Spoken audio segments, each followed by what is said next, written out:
Master એજ્યુકેશનમાં આપ સૌનું સ્વાગત છે.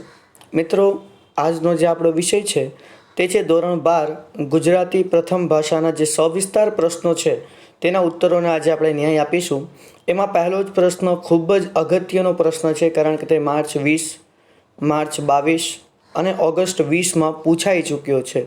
તો આપણે પણ ખાસ ધ્યાન આપીએ, જે ટાટના વિદ્યાર્થીઓ છે જે હવે પરીક્ષા આપવા જઈ રહ્યા છે તેમના માટે અગત્યનો પ્રશ્ન પહેલો: અખિલ બ્રહ્માંડમાં પદમાં નરસિંહ મહેતા પરમ તત્વને સી રીતે સમજાવે છે? અથવા અખિલ બ્રહ્માંડમાં પદનો કેન્દ્રવર્તી વિચાર સ્પષ્ટ કરો. એનો ઉત્તર છે, અખિલ બ્રહ્માંડમાં પદ દ્વારા પરમ તત્વને કાવ્યત્વ અર્પતા નરસિંહ મહેતા કહે છે કે સમગ્ર બ્રહ્માંડમાં એક શ્રીહરિ જ સર્વવ્યાપી છે, પરંતુ સૌને એ જુદા જુદા રૂપે દેખાય છે. કવિ કહે છે કે હે ભૂધરા, એટલે કે હે કૃષ્ણ, તું સર્વવ્યાપી છે. જેમ કે પવન તું છે, પાણી તું છે, ભૂમિ તું છે, તું જ આકાશમાં વૃક્ષ થઈને વિસ્તરી રહ્યો છે. તે આવી રસમય વિવિધ રચના કરી છે. એ જ આશાએ તું શિવમાંથી જીવ થયો છે. વેદ એમ કહે છે કે કનક અને કુંડળ એ બેમાં કોઈ ફરક નથી. કનક એટલે કે સોનામાંથી અનેક ઘાટના અલંકાર બનાવીએ, પણ એ દરેક ઘાટમાં સોનું જ હોય છે. આ વાતને શ્રુતિ અને સ્મૃતિ પર સાક્ષી પૂરે છે. પણ પરમાત્મા વિશે વાત કરતા ગ્રંથોએ ગડબડ કરી છે, મૂળ વાત કરી નથી. પરિણામે જેને જે ગમે તેને જ પૂજે છે. મન, વચન અને કર્મથી એને જ સત્ય માની લે છે. પરંતુ કવિ નરસિંહ મહેતા કહે છે કે વૃક્ષમાં બીજ તું અને બીજમાં વૃક્ષ પણ તું જ છે. એ બેમાં ભેદ છે, છતાં એની ભેદરહિત સ્થિતિ અહીં રજૂ કરી છે. અંતમાં નરસિંહ મહેતા સૌને કહે છે કે સત્ય હકીકત તો એ જ છે કે મનથી શોધ કરતાં સમજાયું કે પ્રીત કરવાથી જ પરમાત્મા પ્રેમથી પ્રગટે છે. પરમાત્માનો સાક્ષાત અનુભવ કેવળ પ્રેમ ભક્તિથી જ થઈ શકે છે. પદ્ય 3: દેવોએ નળ અને દમયંતીને પ્રસન્ન થઈને કયા કયા વરદાન આપ્યા? માર્ચ 19 અને માર્ચ 20માં પૂછાઈ ચૂક્યો પ્રશ્ન છે. તેનો ઉત્તર આપણે જોઈએ કે દેવોએ પ્રસન્ન થઈને નળ અને દમયંતીને કુલ 9 વરદાન આપ્યા. દરેક દેવે 2-2 વરદાન આપ્યા. સૌ પ્રથમ ઇન્દ્રરાયે નળને લાખો વર્ષ સુધી સુકાય નહીં એવી કમળ માળા આપી. ઉપરાંત એક અશ્વ મંત્ર આપ્યો.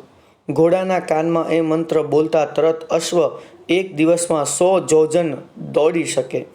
અગ્નિએ વરદાન આપ્યું કે તું અગ્નિથી દાજીશ નહીં, અને તું જ્યારે મને યાદ કરીશ કે તરત જ હું પ્રગટ હાજર થઈ જઈશ. ધર્મે વરદાન આપતા કહ્યું કે તું જ્યાં સુધી રાજ ભોગવીશ ત્યાં સુધી તારા રાજમાં કોઈ રોગ નહીં થાય, અને તારી કથાનું જે વાંચન કરશે તેને ક્યારેય જાચવા કે માંગવું નહીં પડે. અને અંતમાં વરુણે વરદાન આપતા કહ્યું કે તારા રાજમાં સૂકું વૃક્ષ નવપલ્લવિત થઈ જશે, અને તું મારું સ્મરણ કરીશ કે તરત જ તારા રાજમાં જળ વરસશે. એ પછી દમયંતીને વર આપ્યો, તારા હાથ અમૃત સ્ત્રવ્યા થજો, એટલે કે તેના હાથમાં કોઈ પણ મૃત વસ્તુ મૂકવામાં આવે તો તે તરત જ જીવંત થઈ જશે. 5મો ગદ્ય, એમાં પહેલો પ્રશ્ન: રામબાણ કોને કોને વાગ્યા છે તેની શી અસર થઈ છે? જુલાઈ 19માં પ્રશ્ન પૂછાઈ ચૂક્યો છે. તેનો ઉત્તર જોઈએ કે રામબાણ ધ્રુવ, પ્રહલાદ, શુકદેવ, મયુરધ્વજ, મીરાબાઈ, નરસિંહ મહેતા તથા અનેક સંતોને વાગ્યા છે. તેના પરિણામે આ સૌનું જીવન પ્રભુ ભક્તિમાં લીન થઈ ગયું છે. તેમને બાણની વેદના અસહ્ય નથી, પણ તેમને મન એ તો ઈશ્વર સાથેનો જોડાણની સંવેદનાની અનુભૂતિ છે. એ ભક્તોને આ રામબાણની વેદનાની પીડા સહેવી પડી નથી. તેમને માટે તો આ એક વરદાન છે. ધ્રુવે સાચા હૃદયથી ઈશ્વરની ભક્તિ કરી ભગવાનને સ્વયં એને પોતાના ખોળામાં બેસાડ્યો. પિતા હિરણ્યકશ્યપની સામે લડનાર પ્રહલાદના માથા ઉપર ભગવાનના 4 હાથ હતા. સુકદેવજીને માતાના ગર્ભમાં જ આત્મજ્ઞાન થયું. મયુરધ્વજે ભક્તિ ખાતર માથે કરવત મૂકી. ઈશ્વર કૃપા પ્રાપ્ત થઈ. મીરાબાઈને મળેલું વિષ ભગવાને પીધું. નરસિંહ મહેતાની હુંડી ભગવાને સામણસા બનીને સ્વીકારી. આમ આ ભક્તોએ પોતાનું જીવન પરમાત્માના ઓળધોળ કરી દીધું, સમર્પિત કરી દીધું. આથી પરમાત્મા પણ ભક્તોની ભક્તિથી પ્રસન્ન થઈ એમને ખરે સમયે એમના કાર્યો કરવા આવે છે. બીજો પ્રશ્ન છે, રામબાણ પદનો મર્મ તમારા શબ્દોમાં લખો. મેં 21માં પૂછાઈ ચૂક્યો છે. તો એનો ઉત્તર આપણે જોઈએ કે સાચા હૃદયથી જે પરમાત્માની ભક્તિ કરે છે તે પરમાત્મામાં લીન થઈ જાય છે.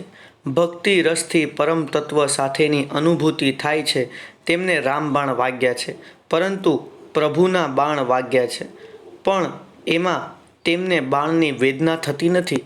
આ તો તેમને મન એક વરદાન છે. સાચા ભક્તે પોતાનું જીવન પરમાત્મામાં ઓળઘોળ કરી નાખ્યું છે, તેમને સમર્પિત કરી દીધું છે. પરમાત્મા એ જ તેમનું સર્વસ્વ છે. સત્ય સ્વરૂપ ઈશ્વરને શરણે જવાથી ખુદ પરમાત્મા ભક્તનું કલ્યાણ કરે છે. તેમના જીવનમાં પરમાત્મા સિવાય અન્યનું કોઈ સ્થાન નથી. સાચા ભક્તની આવી નિસ્વાર્થ પ્રેમ ભક્તિથી પરમાત્મા પ્રસન્ન થાય છે. તેમના જીવનમાં કોઈ સંઘર્ષ આવે કે કપરો કાળ આવે ત્યારે પરમાત્મા તેમની વહારે આવે છે, તેમની રક્ષા કરે છે, તેમને ઉગારે છે, તેમનો ઉદ્ધાર કરે છે. રામબાણ પદનો આ મર્મ છે. પદ્ય 7. ગોપી શ્યામ રંગની કઈ કઈ વસ્તુઓનો ત્યાગ કરે છે? તો એનો ઉત્તર છે, ગોપી કૃષ્ણ સાથેના પ્રેમની ઉત્કટતાને કારણે એટલી તો કૃષ્ણમય બની ગઈ છે કે શ્યામ રંગની દરેક વસ્તુનો ત્યાગ કરે છે. ગોપી માને છે કે જેમાં કાળાશ છે તે બધામાં કૃષ્ણ જેવું કપટ હશે જ, એટલે શ્યામ રંગ સમીપ જવું નથી. કસ્તુરીની બિંદી શ્યામ છે એટલે એને કપાળે લગાવવાની ના કહે છે. કાજળ કાળું છે એટલે એને આંખે આંજવાની ના કહે છે. અરે કોયલ કાળી છે એને કાળા કાગડાની વાણી સુકનિયાળ હોવા છતાં એનાથી દૂર રહેવાનું પસંદ કરે છે. કાળી કાંચડી પોતે પહેરશે નહીં, તેમજ જમુનાના જળ કાળા છે એટલે એમાં સ્નાન પણ નહીં કરે. મરકત મણી અને કાળા વાદળા તરફ નજર ન કરવાનું, તેમજ શ્યામ રંગના જાંબુ કે રીંગણા નહીં ખાવાના માટે પણ તે પ્રતિબદ્ધ છે. બીજો પ્રશ્ન છે, શ્યામ રંગ સમીપે કાવ્યનો આસ્વાદ કરાવો. માર્ચ 20માં પ્રશ્ન પૂછાયો છે. તો એનો ઉત્તર આપણે જોઈએ કે શ્યામ રંગ સમીપ દયારામના કૃષ્ણ લીલાના ઉત્કૃષ્ટ પદોમાંનું એક છે. એમાં કૃષ્ણ અને ગોપીના સંવાદો દ્વારા પ્રેમ ભક્તિનું માધુર્ય માણી શકાય છે. કૃષ્ણ પ્રત્યેનો અનુપમ પ્રેમ ગોપીના કૃત્રિમ રોષની પ્રકટ વાણી દ્વારા વ્યક્ત થયો છે. ગોપીના રોષની ઉત્કટતા એટલી વધી ગઈ છે કે ગોપી માત્ર શ્યામ કૃષ્ણને જ નહીં પણ શ્યામ એવી તમામ વસ્તુઓનો ત્યાગ કરે છે. ગોપીનો કૃષ્ણ પ્રત્યેનો ભાવ ઉત્કટ છે એટલો જ સુકુમાર છે. લય વૈવિધ્ય, ચિત્રાત્મકતા તેમજ નાદ માધુર્ય પ્રસ્તુત પદમાં વિશેષ રંગ ભરીને ઉત્તમ પદ બને છે. સઘળી શ્યામ વસ્તુઓના ત્યાગનો સંકલ્પ કૃષ્ણ પ્રત્યેના અનન્ય પ્રેમની આગળ લાંબો ટકતો નથી. ગોપીને પ્રશ્ન થાય છે, શ્યામમાં જ કપટ છે કે જે શ્યામ છે એ સઘળી વસ્તુઓમાં પણ આવું કપટ હશે? એટલે તે આ સંકલ્પો કરે છે કે કસ્તુરીની બિંદી ન કરવી, આંખમાં કાજળ ન આંજવું, કોકિલાનો શબ્દ ન સાંભળવો, કાગડાના સુકન ન લેવા, નીલાંબર વસ્ત્ર ધારણ ન કરવું, કાળી કંચુકી ન પહેરવી, જમનાના શ્યામ જળથી સ્નાન ન કરવું, નીલમ કે મેઘ ન જોવા, જાંબુ કે વંત્યાક એટલે કે રીંગણા ન ખાવા.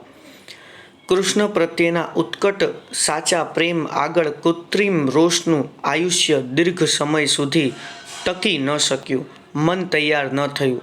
કાવ્યમાં અંતમાં પ્રગટ થતા આ ચાતુર્ય ડિવાઇસથી કાવ્યની અભિવ્યક્તિ, એની ચોટ અસરકારકતા બને છે અને કૃષ્ણ પ્રત્યેનો સ્નેહભાવ વધુ ઉત્કટ બને છે.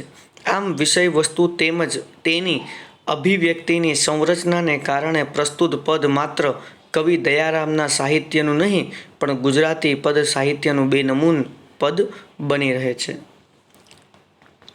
પદ્ય 9 છે. એમાં પહેલો પ્રશ્ન, નાયિકાએ પતિને મનાવવા શાશા પ્રયત્ન કર્યા, તેનું શું પરિણામ આવ્યું?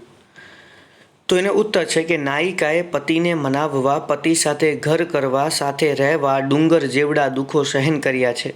કવિ પ્રતિકાત્મક રીતે કહે છે કે એ ઘરને કાચના કમાડ કર્યા છે, ઘરની મર્યાદાનું ખૂબ જતન કર્યું છે. તેણે અગર ચંદનના ચૂલા બનાવ્યા, તેમાં ટોપરાના બળતણ ભર્યા, તેણે ખીર બનાવવા માટે દૂધના આંધણ મૂક્યા અને એમાં 1 શેર જેટલા ચોખા ઓળ્યા. આટલા પ્રયત્ન કર્યા છતાંય નાયિકા સાથે તેનો પતિ બોલતો નથી. નાયિકાની વેદના વધતી જાય છે, સહનશીલતા ખૂટી પડે છે, પોતે નાહિંમત થઈ જાય છે. છેવટે થાકીને નાજુક પરિસ્થિતિથી મૂંઝાયેલી નાયિકા તેનો ઉકેલ માટે દાદાને સંદેશો મોકલે છે. બીજો પ્રશ્ન છે, નાયિકાએ મોકલેલો સંદેશો લખો અથવા દાદાની સલાહ જાણી દીકરી દાદાને ફરી પોતાની વ્યથા કઈ રીતે વ્યક્ત કરે છે? તેનો ઉત્તર છે, પતિને રીઝવવા અનેક પ્રયત્નો છતાં તે રીઝાતો નથી. પતિના અબોલાપણાથી મૂંઝવણ અને વ્યથા અનુભવતી નાયિકા છેવટે આકાશમાં ઉડતી સમડી દ્વારા દાદાની ડેલીએ સંદેશો કહેવડાવે છે. દાદા દુઃખ સહન કરવા અંગે સલાહ સૂચન કરે છે. દાદાની સલાહ જાણી દીકરી દાદાને ફરી પોતાની વ્યથા વ્યક્ત કરવા કહે છે કે પરિસ્થિતિ એટલી નાજુક છે કે તેને કેમ ઉકેલવી.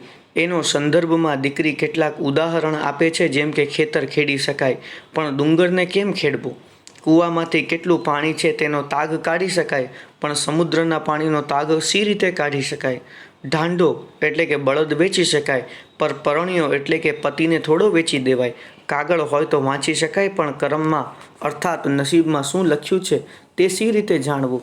ટૂંકમાં દીકરીની વ્યથા એ છે કે સાસરીમાં ગમે તેટલા દુઃખ પડે તેને સહન કરી શકાય, પણ પતિને મનાવવા અનેક પ્રયત્ન કરવા છતાં તેના અબોલા છૂટા પડે જ નહીં. તો આ પરિસ્થિતિને કેમ સહેવી? પદ્ય 11 એમાં પહેલો પ્રશ્ન છે જે મહત્વનો છે. માર્ચ 18, જુલાઈ 18 અને માર્ચ 19માં પણ આ પ્રશ્ન પૂછાઈ ચૂક્યો છે કે લક્ષ્મણ ઉર્મિલાનું બહુમાન કેવી રીતે કરે છે? તેનો ઉત્તર છે કે લક્ષ્મણ વનમાં જવા માટે નીકળતા પહેલાં ઉર્મિલાની સંમતિ લેવા જાય છે. શું કહેવું અને કેમ સંમતિ માંગવી એની વ્રિઘામાં છે. તેમ છતાંય ઉર્મિલાને પોતાનો બંધુ ધર્મ જણાવી તેની સંમતિ માંગે છે. ત્યારે ઉર્મિલાએ ન આકરણ કર્યો કે ન લક્ષ્મણને વારવાની કોઈ ચેષ્ટા કરી. તેણે પોતાના ચહેરા પર સ્નેહ શોકની એક લકીર પણ ફરકાવી ન દીધી. આ મનઃસ્થિતિ જોતા લક્ષ્મણ ઉર્મિલાને એક શૂરવીર યોદ્ધા સાથે સરખાવે છે. ઉર્મિલા લક્ષ્મણના શિરે ચિંતા ભાર વધારવા માંગતી નહોતી. તેમની સાથે વનમાં જવાની જીદ પકડતી નથી. એથી ઉત્તમ વિયોગ સહન કરતા હૈયું ભલે ચિરાઈ જાય એ તેને માન્ય છે. લક્ષ્મણને માટે ઉર્મિલાના આ વર્તન અને વાણી અનપેક્ષિત હતા. તેના મુખે ઉર્મિલા માટે સંસાર સેવકોથી તું જુદી કોઈ સુરાતનમાં આ પ્રશસ્તિના શબ્દો સરી પડે છે. લક્ષ્મણ ઉર્મિલાને સુરાતમજા કહીને તેનું બહુમાન કરે છે. લક્ષ્મણને મનમાં ભય છે કે ઉર્મિલા સીતાનો દાખલો આપીને સાથે આવવા તૈયાર થશે, પણ તેનો ડર ખોટો પડ્યો. એ જાણીને લક્ષ્મણે કહ્યું કે દિવ્ય કો દેવી સિદ્ધ તું સર્વથા થઈ. ઉર્મિલા સ્વાર્થી નથી. તેણે તો સ્નેહના ચિત્તને શોભે તેવી શાંતિ રાખી છે. બીજો પ્રશ્ન મહત્વનો છે કે ઉર્મિલા કાવ્યને આધારે ઉર્મિલાનું ચરિત્ર ચિત્રણ કરો અથવા સિદ્ધ તું સર્વથા થઈ શબ્દો દ્વારા વર્ણવાયેલી ઉર્મિતાની મહાનતા દર્શાવો.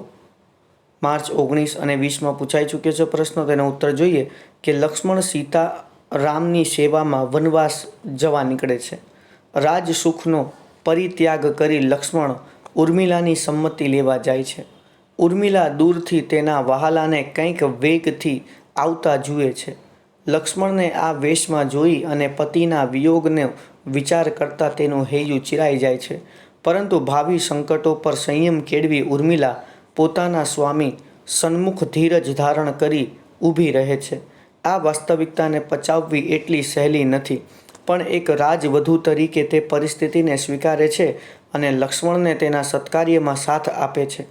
ઉર્મિલાના હૈયે પોતાના દાંપત્ય સુખ કરતાં રાજકુટુંબનું હિત વધારે વસ્યું છે. ધાર્યું હોત તો તે પતિ લક્ષ્મણને વનમાં જતા રોકી શકી હોત. તે શા માટે વગર વાંકે રાજમહેલમાં રહીને રામ સીતા લક્ષ્મણની જેમ 14 વર્ષનો વનવાસ વેઠે, પણ લક્ષ્મણમાં જેટલો રાજધર્મ અને બંધુ પ્રેમ રહ્યો છે તો એથીય વિશેષ ધર્મીય કાર્ય પ્રત્યેની ઉત્કટ ભાવના ઉર્મિલામાં છે. હૈયામાં ભલે સર્પદંશ જેટલી ચોટ લાગી હોય, પણ એ પરિવાર ધર્મથી વિચલિત થતી નથી. સાચા અર્થમાં તે ત્યાગની મૂર્તિ છે. ન્યાય અન્યાયનો વિચાર કર્યા વગર સમર્પિત ભાવે લક્ષ્મણને એના કાર્યમાં સાથ આપે છે. ઉર્મિલાની આ મનસ્થિતિને લક્ષ્મણ એક શૂરવીર યોદ્ધા સાથે સરખાવે છે. સંસ્કારી, સમજુ, કર્તવ્યનિષ્ઠ, કુટુંબ વત્સલ યોદ્ધા જેવી શૂરવીર દાંપત્ય સુખ પરત્વે ત્યાગનિષ્ઠા, પતિપ્રિયા અને રાજકન્યા તરીકે તથા રઘુવંશ કુળની કુળવધુ તરીકે રાજવંશને દીપાવનારી ઉર્મિલાના વર્તન અને વાણી આગળ લક્ષ્મણ તો શું ભલભલા નતમસ્તક થઈ જાય એવી ઉમદા નારીનું આ ચરિત્ર કેવળ રઘુકુળનું જ નહીં પણ ભારત વંશનું એક ઉજ્જવળ ઝળહળતું રત્ન છે. હૃદય પર પથ્થર મૂકીને લક્ષ્મણને વિદાય આપ્યા પછી ઉર્મિલાની ધીરજનો ધોધ છૂટી પડે છે અને લક્ષ્મણની પીઠ વળતા જ ભલે તે હાય કહીને મૂર્છા ખાઈને ધડી પડી હોય, પણ આ મુઠ્ઠી ઊંચેરી નારી વાચકના હૃદયને સ્પર્શી જાય છે. ત્રીજો પ્રશ્ન છે, ઉર્મિલા કાવ્યના આધારે લક્ષ્મણનું ચરિત્ર ચિત્રણ કરો. માર્ચ 2022માં આપણને આ પ્રશ્ન પૂછાયો છે. તો રામ અને સીતાની સાથે વનમાં જઈને લક્ષ્મણ બંધુ ધર્મ નિભાવવા માંગે છે. વનમાં જતાં પહેલાં ઉર્મિલાની સંમતિ લેવા જાય છે. શું બોલવું ને શું ન બોલવું એની દ્વિધામાં છે. લક્ષ્મણની દિનવાણીમાં તેની બંધુ ધર્મ નિભાવવાની કેવળ ફરજ નથી, પણ બંધુ પ્રત્યે અસીમ પ્રેમ પણ છલકાય છે. તેમ કરવા જતાં પોતે નિરપરાધી પત્ની ઉર્મિલાને ન્યાય કરી રહ્યો છે એવી ગુનાહિત લાગણીનો એકરાર પણ કરે છે. ઉર્મિલા તેના બંધુ ધર્મમાં અવરોધરૂપ બનતી નથી. પત્નીની તૂટતા આભને ઝીલી લેવાની શક્તિ જોઈને લક્ષ્મણ ઉર્મિલાને એક શૂરવીર યોદ્ધા સાથે સરખાવે છે. ઉર્મિલા આ ઘટનાને આટલી હદે વિરહ વેદનાની અસહ્ય પીડા સ્વીકારી લેશે એ લક્ષ્મણ માટે કલ્પાંતિત હતું. તે ઉર્મિલાને સંસાર સેવકોથી તું જુદી કોઈ સુરાતમજા અને દિવ્ય કો દેવી સિદ્ધ તું સર્વથા થઈ કહીને પત્નીની પ્રશંસા કરે છે. ઉર્મિલાના પતિ પ્રેમ અને રાજધર્મ પ્રત્યેની નિષ્ઠા કઠિન પ્રસંગે ધીરજથી વાસ્તવિકતાને સ્વીકારી લેવાની ક્ષમતા જોયા પછી લક્ષ્મણ હળવો થઈ જાય છે. નિશ્ચિંત મને રામ સીતાની સેવા કરવા વનમાં જઈ શકે અને એની ખાતરી કરે છે. એ ઉર્મિલાને આલિંગન આપી દ્રષ્ટિથી દ્રષ્ટિ મેળવીને દીર્ઘ નિશ્વાસ નાખીને ઉર્મિલાથી છૂટો પડે છે. 15મું ગદ્ય છે જુઓ. જુઓ ગઝલનું સમગ્રલક્ષી ભાવ દર્શન કરાવો. જુલાઈ 18માં પ્રશ્ન પૂછાઈ ચૂક્યો છે, તો આપણે એનો ઉત્તર જોઈએ કે જુઓ ગઝલમાં કવિ જે અશક્ય છે એને શક્ય કરી શકાય કે નહીં એ ચકાસી જોવાનું કહે છે. જીવનમાં દરેક વસ્તુ શક્ય બનતી નથી. દરેક શેરમાં કવિએ આ જ ભાવ બે જુદી જુદી વસ્તુને સામસામે મૂકીને સમજાવ્યો છે. પથ્થર જડ છે, તેને બોલાવવાના ગમે તેટલા પ્રયત્નો કરો પણ વ્યર્થ છે. જીવનમાં દરેકને મળવું સહેલું છે, પણ કોઈના જીવનમાં વૃક્ષની જેમ દાળ ફેલાવીને છાયારૂપ બનવું એટલે કે ઉપકારક બનવું મુશ્કેલ છે. બીજાને મદદરૂપ થવા માટે હૃદયની ઉદાર ભાવના જોઈ, તેથી પરોપકારની ભાવના હોવી સહેલી બાબત નથી. કવિ નગરને બાળક જેવું અભૂત કહે છે, કેમ કે કોઈ પણ નગરમાં આવે એટલે નગરમાં જીવનથી લલચાઈ જાય છે. કાચબાની ધીમી ગતિ પરથી સમય જાણી શકાતો નથી. ધીમી ગતિથી સમયને ઉલટાવી શકાતો નથી. રેત શીશીને ઉલટાવવાથી સમય બદલી શકાતો નથી. પણ કાચબો અને રેત શીશીને સામસામે મૂકીને સમયની ગતિનો અંદાજો આપ્યો છે. આઈનામાં દરેકના પ્રતિબિંબ ઝીલાય છે, પણ એની સાથેનો સંબંધ બાંધી શકાતો નથી. એ તો કોઈને આંખોમાં અર્થાત હૃદયમાં સ્થાન આપવું જરૂરી છે. આમ કવિએ અશક્યતાના દ્વાર ખખડાવીને શક્યનો પ્રવેશ કરાવી શકાતો નથી એ જુદા જુદા શબ્દ ઝુમકાને સામસામે મૂકીને દર્શાવ્યો છે. પદ્ય 17 પથ્થર થરથર ધ્રુજે. કાવ્યનો શીર્ષક ચર્ચો.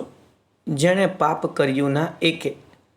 હવે આની અંદર આ 2 વાર પ્રશ્ન પૂછાઈ ચૂક્યો છે, માર્ચ 18 અને જુલાઈ 19. તો આપણે એનો ઉત્તર જોઈએ કે પથ્થર થરથર ધ્રુજે શબ્દો સૂચવે છે કે ડાહ્યા માણસોએ તોડેલો ન્યાય સાંભળી પથ્થર દિલનો માણસ પણ ધ્રુજી ઉઠે.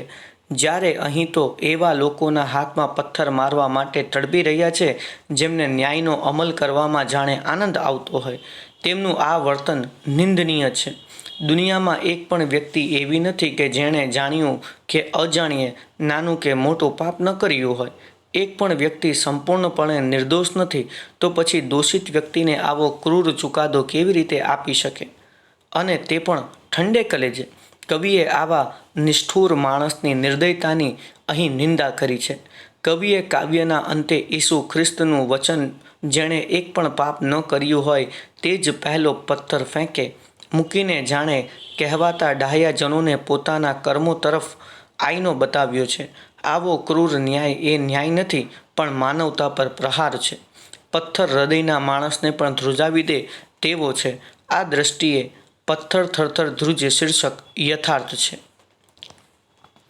બીજો પ્રશ્ન છે જે માર્ચ 20માં પૂછાયો છે કે પથ્થર થરથર ધ્રુજે કાવ્યનો સાર આપો. મહત્વનો પ્રશ્ન છે. તો એનો ઉત્તર છે પથ્થર થરથર ધ્રુજે નિરંજન ભગતનું જ નહીં પણ ગુજરાતી કાવ્ય સાહિત્યનું એક બેનમૂન ગીત છે. ગીત અંતર્ગત એક કથા છે. એ કથામાં એક સ્ત્રીની વ્યથા છે. જગત એને પાપીણી તરીકે જુએ છે. એમ એ રીતે જોનાર પોતાને જ નજરઅંદાજ કરે છે. એ સ્ત્રીનો ન્યાય તોડવા ભેગા થયા છે. ત્યાં સુયોગ્ય કવિ પ્રશ્ન કરે છે, જેણે પાપ ન કર્યું હોય તે પહેલો પથ્થર ફેંકે. આ પ્રશ્નની સાથે જ સ્ત્રીનો ન્યાય તોડનારા, ઠંડા કલેજા ધરાવનારા, પથ્થર મારીને મારી નાખો કહેનારાઓની આંખો ખુલી જાય છે. આંતરપ્રતીતિની આગ બેબાકળા થયેલા એ સજ્જનો પોતાને કશું ન સૂઝતા મોં છુપાવી એક એક ત્યાંથી ચાલતી પકડે છે. એક ઓલિયા, જેને મૂર્ખાઈ સામે ગુસ્સો કરીને નહીં પણ હસીને બોલવાની ટેવ છે, જેને કવિ સંત કહે છે, તે પાપીણી ગણાતી સ્ત્રીને દક્ષતાપૂર્વક ઉગારી લે છે. કવિએ ઈસુ ખ્રિસ્તનું વચન પોતાની કવિતામાં ગોઠવ્યું છે કે જેણે પાપ કર્યું ના એકે તે પહેલો પથ્થર ફેંકે. પથ્થર જે સ્વયં કઠોર છે, સંવેદનહીન છે, તે ધ્રુજે છે એમ કહીને સંવેદનવિહીન અથવા તો પોતાની જાતને ઢંઢોળ્યા વિના બીજાને ટૂંકી ફૂટપટ્ટીથી માપવા નીકળેલા લોકો પર કવિએ તીક્ષ્ણ શાબ્દિક પ્રહાર કર્યો છે. સમાજ જીવનની કરુણ કઠોર વાસ્તવિકતાને કવિએ પથ્થર થરથર ધ્રુજે ગીતમાં સુપેરે પ્રગટ કરી છે. 20મો પ્રશ્ન છે બાનો વર્તમાન અને બાનો ભૂતકાળ. બા એકલા જીવે કવિતાના આધારે સમજાવો. માર્ચ 18 અને મે 21માં પ્રશ્ન પૂછાઈ ચૂક્યો છે. તો એના ઉત્તર આપણે જોઈએ કે બાનો વર્તમાન એકલતાથી ભર્યો છે. વર્ષોથી બા એકલતાની શરણે સહન કરી રહ્યા છે. એમના જીવતર રૂપી છત પરથી સુખરૂપી શ્વેત પોપડા ખરી પડ્યા છે. તેઓ પોતાના ફાટેલા સાળુદા સાથે નિશાસો સીવી રહ્યા છે. અર્થાત બા પાસે એકલવાયા જીવનમાં નિશાસા નાખવા સિવાય કશું રહ્યું નથી. રખેને દીકરાના સારા સમાચારનો કાગળ આવે એ આશાથી બા રોજ ટપાલીની રાહ જુએ છે, પણ ટપાલ આવતી નથી. અંતે મનથી થાકીને એ દાદા એટલે કે પતિના ફોટા સામે ઊભી રહીને તેમને સજળ આંખે પૂછે છે, પરંતુ ફ્રેમમાં મઢેલા દાદા એટલે કે પતિ એના આંસુ લૂછી શકતા નથી. એમની આંખોમાં બોર જેવડા આંસુ ટપકી રહ્યા છે. બાનો ભૂતકાળ સુખદ અને આનંદમય હતો. વેકેશન પડતા સંતાનો સપરિવાર તેમની પાસે આવતા ત્યારે એવું લાગતું કે એમના ઘરમાં બાળકો જાણે આનંદ કલ્લોલથી ભર્યા માળો બાંધતા. આ નાના બાળકો ઘરમાં દોડા દોડી કરતા, સંતા કુકડી રમતા અને સૌ પકડાઈ જતા. બા પણ એમના પર રસગુલ્લાની ચાસણી જેવું વહાલ વરસાવતી હતી. સુખડીમાં ઘી રેડી રેડીને તેમને ખવડાવતી. ભાઈ બહેન સાથે બેસીને સુખનો હિંચકો ખાતા. બા સૌને જીવનમાં પગભર થવાની બળ આપતી. આમ એમના ઘરમાં જાણે સુખનો સૂરજ છાનો માનો આવી બાના ઘરમાં સંતાનો રૂપી દીવાનો પ્રજ્વળતો હતો. બીજો પ્રશ્ન છે, બાની વેદના તમારા શબ્દોમાં લખો અથવા બા એકલા જીવે કાવ્યના આધારે બાની વેદના સમજાવો. ઓગસ્ટ 20માં પ્રશ્ન પૂછાઈ ચૂક્યો છે, તો એનો આપણે ઉત્તર જોઈએ કે ભૂતકાળમાં પોતાના પરિવાર સાથે આનંદમય જીવન વિતાવ્યા પછી શહેરમાં વસતા સંતાનોએ એકાએક વેકેશનમાં બા પાસે જવાને બદલે અન્ય સ્થળોએ ફરવા જવાનું શરૂ કર્યું. સંતાનો જાણે પોતાનું ગામ અને બાને ભૂલી ગયા અને બા વર્ષોથી સંતાનો અને પતિ વિનાની એકલતાને શરણે શરણે સહન કરી રહી છે. એના ઘરમાં હવે કોઈ સંતાન કે એના બાળકો નહીં આવે એની વ્યથા તેને મૂંઝવે છે. એના ઘરમાં સુનકાર અને સન્નાટો છવાઈ ગયો છે. બાએ સૌના સ્વપ્ન સાકાર કર્યા, પણ આજે બાના સ્વપ્ન સાકાર કરવાની કોઈને પડી નથી. તેમના જીવતર રૂપી છત પરથી સુખરૂપી શ્વેત પોપડા ખરી પડ્યા છે. તેઓ પોતાના ફાટેલા સાડુડાને જાણે નિશાસાથી સીવી રહી છે. અર્થાત બા પાસે એકલવાયા જીવનમાં નિશાસા નાખવા સિવાય કશું જ રહ્યું નથી. રખેને દીકરાનો કાગળ આવે અને સારા સમાચાર આપે એ આશાથી એ રોજ ટપાલીની રાહ જુએ છે. પણ ટપાલી આવતો નથી કે ટપાલ આવતી નથી. અંતે મનથી ભાંગી પડેલી એ બા દાદા પતિના ફોટા સામે ઊભા રહીને તેને સજળ આંખે પૂછે છે, પરંતુ ફ્રેમમાં મઢેલા દાદા એટલે કે પતિ એમના આંસુ લૂછી શકતા નથી. બાની આંખોમાંથી બોર જેવડા આંસુ ટપકી પડે છે. 22મું પદ્ય છે, છેલ્લું. એમાં પહેલો પ્રશ્ન છે જે ઓગસ્ટ 20માં પૂછાઈ ચૂક્યો છે કે ભાણીની કરુણ પરિસ્થિતિનું વર્ણન કરો. તો એનો ઉત્તર છે કે ભાણી ગરીબાઈમાં જીવતી અત્યંત કંગાળ કન્યા છે. તેની પાસે કપડાં ધોવા સાબુ પણ નથી. તે માંગી ભીખીને સાબુ એકઠો કરે છે. અંધારી રાત્રે ભાદર નદીમાં કપડાં ધોવા જાય છે, કારણ કે એની પાસે અંગ ઢાંકવા માત્ર 3 વસ્ત્રો છે: જૂનો સાડલો, ચણિયો અને ચોળી. આ વસ્ત્રો સાવ જીર્ણ થયેલા છે. સ્ત્રી સહજ લજ્જાને કારણે તે અંધારી રાત્રે કપડાં ધોવે છે, ઓઢણું ઓઢી ચોણીઓ ધુએ છે અને પછી એ ભીનો ચણિયો પહેરી ઓઢણું ધુવે છે. આવા સમયે અર્ધનગ્ન સ્થિતિમાં તેને કોઈ જોતું તો નથી ને, એવી ભીતિથી તે ચારે તરફ જુએ છે.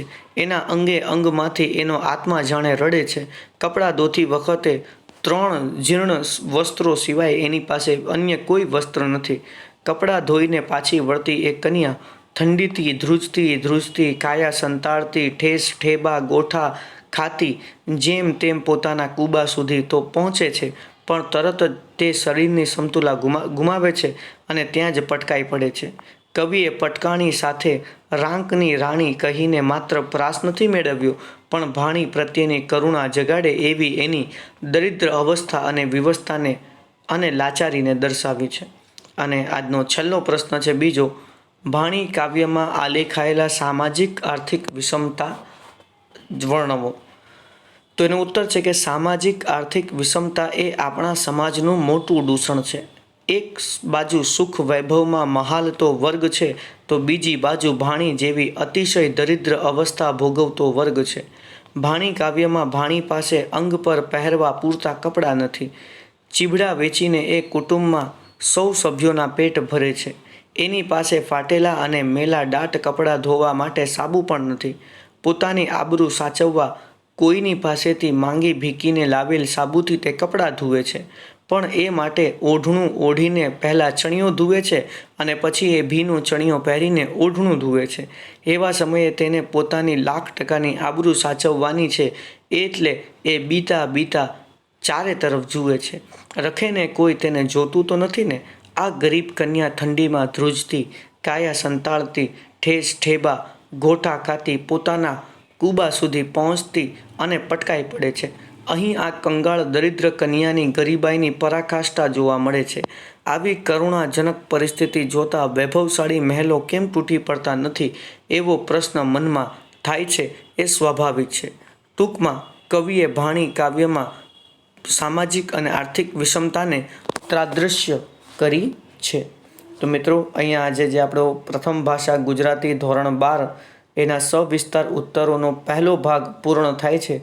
બીજો ભાગ આના પછી આપણે જે પદ્ય વિભાગ અહીંયા પૂરો થયો છે, તો ગદ્ય વિભાગના જે પ્રશ્નો છે તેને આપણે આના પછીના વિડીયોમાં જોઈશું. ત્યાં સુધી આપણે વિરામ લઈએ છીએ. આભાર.